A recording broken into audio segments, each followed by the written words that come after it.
Cari jodoh. Nak pergi ambil gambar.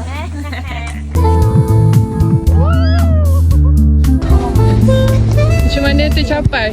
After 2 years buat Lah, video. tahun lepas banyak belas-belas puluh ribu hilang sebab nak pindah office kan.